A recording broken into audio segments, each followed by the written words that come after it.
Bien, vamos a hablar por este tema con una de las personas que justamente está trabajando el asunto. Ella es directora de la UGC 7 de Villa Sarmiento, se llama Victoria Babiaczuk, la tenemos en línea. Victoria, buen día, Ubaldo y Darío, te saludamos, ¿cómo estás? ¿Qué tal? ¿Cómo andan? Bien, bueno Victoria, en primer término, a propósito de estas iniciativas que el municipio ha puesto en marcha, esta cuestión de trabajar a la par de las personas que atraviesan esta situación, ¿pudieron determinar de aproximadamente cuántos vecinos y vecinas de Morón están complicados o afectados por esta situación? Mira, estamos en una instancia incipiente de recibo de reclamos. Estamos en las unidades de gestión comunitaria recibiendo los reclamos de los vecinos que se ven afectados por situaciones de estas características, porque, bueno, como ustedes mencionaban, hace relativamente poco, el mes pasado, el intendente Lucas Gui firmó un convenio con la Asociación de Inquilinos Agrupados con el fin de poder brindar asesoramiento a los vecinos y vecinas de Morón. Es cierto que en Morón, como en muchos distritos del conurbano y en la provincia de Buenos Aires en general, es muy alto el porcentaje de personas que alquilan. Se estima que en Buenos Aires supera el 30%, al igual que en La Plata o que en otros distritos muy importantes de la provincia de la Argentina. Por lo tanto, es evidente que es un tema súper relevante para las familias moronenses. Y vos decías recién que se han acercado muchos vecinos, que se está trabajando justamente en recabar información. ¿Cuál es la problemática común en la mayoría de los casos que tiene hoy por hoy una persona que justamente está ante este tipo de situación?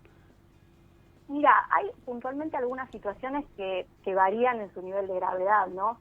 Lo que nosotros observamos y que es convalidado por la Asociación de Inquilinos Agrupados, que tiene una trayectoria en las estadísticas con respecto al tema, es que la mayoría de los casos de abusos los registran mujeres, y mujeres con niños y niñas, que es algo que nos preocupa mucho. El 75% de los abusos que tienen registrado la Asociación de Inquilinos y que nosotros pudimos también convalidar en la mayoría de los casos que se acercan a consultarnos, es que los abusos están vinculados con las situaciones de necesidad, ¿no?, de esas personas en relación a tener que sostener una vivienda, a tener que sostener una vivienda con hijos, cuando en muchos casos, y más en este contexto terrible que estamos viviendo a nivel económico y a nivel sanitario, se ven dificultados de poder, en algunos casos, cumplir con el pago de los alquileres a rajatabla. Después hay otras situaciones quizás que revisten menos gravedad, pero que son muy importantes también para poder asesorar a los vecinos y para que ellos puedan ir al momento de la firma del contrato con toda la información respecto de lo que tienen que exigir,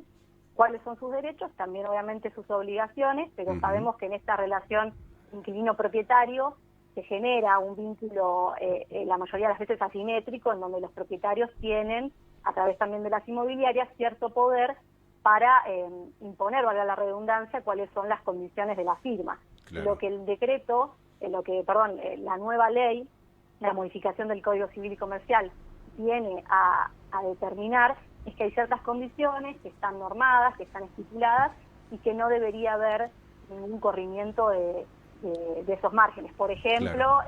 el pago de las comisiones, de los sellados, meses de depósito se tienen que dejar, se tienen Sí. que pagar o no la famosa llave. Bueno, toda esta situación que está ahora reglamentada a partir de junio del año pasado, cuando se sanciona la nueva ley, son la mayoría de las preguntas que tienen los vecinos y vecinas que están por firmar algún contrato, y también entendiendo que esta ley entró en vigencia hace bastante poco tiempo, por lo tanto los contratos previos al momento de la sanción de la ley todavía no están amparados por esta nueva normativa. Entonces ahí a veces también esos reclamos hay que entenderlos de cara al momento en el cual se firmaron esos contratos de alquiler. Victoria, ¿cómo interpretás el hecho que desde que se dio a conocer la vigencia o la existencia de la ley que regula un poco este tipo de actividad, se diera a conocer la disparada en los valores de los alquileres, la reticencia del sector propietario justamente a entablar nuevos acuerdos, nuevos contratos? ¿Lo encontrás como una reacción del mercado? ¿Cómo lo interpretás?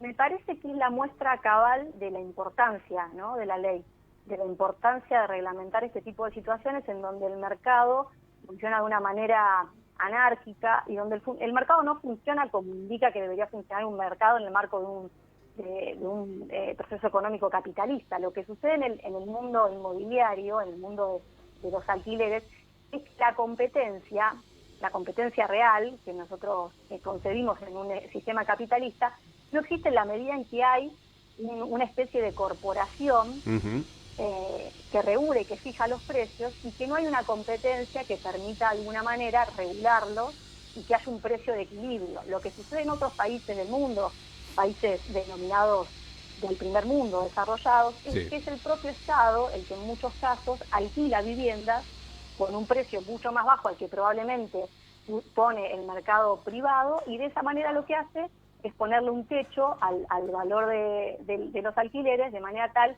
que si vos como inquilino tenés que elegir entre un alquiler barato y un alquiler caro, no te va a importar tanto quién te lo alquila, a vos te importa lo que vos podés pagar por ese alquiler. Sí. Por lo tanto, la normativa evidentemente generó una reacción en el mercado inmobiliario que viene acostumbrado a funcionar de cierta manera.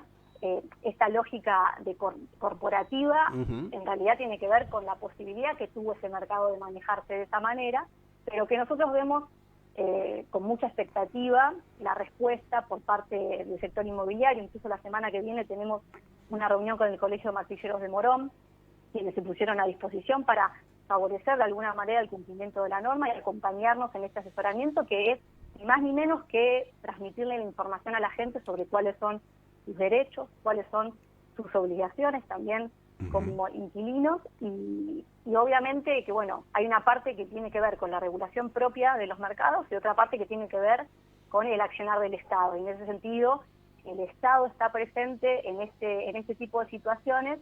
Es mucho más factible que los vínculos entre privados se den de una manera, por lo menos que se ajuste a lo que indica la normativa. Esa es nuestra expectativa, porque la realidad es que alquilar una vivienda no es lo mismo que ir a comprar una campera o elegir un plato de comida en un restaurante. La verdad que alquilar una vivienda implica depositar ahí expectativas, proyectos, es el lugar donde uno vive, donde uno cría a sus hijos, y la realidad es que la incertidumbre que muchas veces genera no tener normas claras con respecto no solamente al momento de la firma del contrato, sino por ejemplo a los aumentos, cada cuánto se aumenta. Entonces es un mercado que necesariamente tiene que estar regulado de una manera distinta de otro tipo de mercados donde se intercambian bienes y servicios. El mercado inmobiliario tiene que tener un amparo legal justamente para proteger a estas familias que están depositando en ese lugar un proyecto de vida, y donde obviamente se juega un elemento básico y un derecho básico que es el derecho a la vivienda. Victoria, ¿cómo puede hacer cualquier vecino o vecina de Morón que está preocupado, que está de alguna manera involucrado por esta problemática, para acceder y conocer cuáles son sus derechos, cuáles son también sus límites y posibilidades en esta historia que tiene que ver con un asunto que complica ya la de por sí situación complicada de tener que alquilar? ¿A dónde deben dirigirse? Cualquier vecino o vecina se puede dirigir a las unidades de gestión comunitarias que nosotros tenemos en todo Morón, estos órganos descentralizados del gobierno municipal. Son 14 UGC a lo largo de todo Morón, en distintos barrios.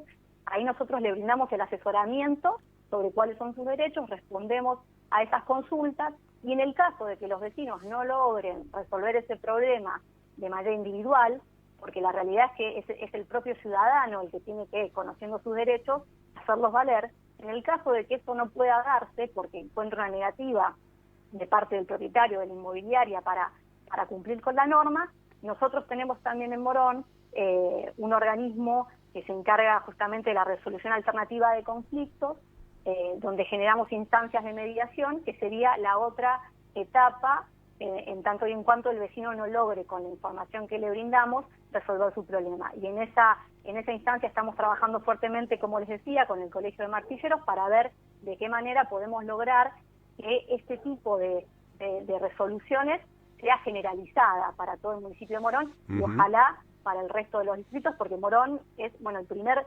municipio que toma esta iniciativa de poder transmitir desde el Estado cuáles son las características de esta norma tan nueva.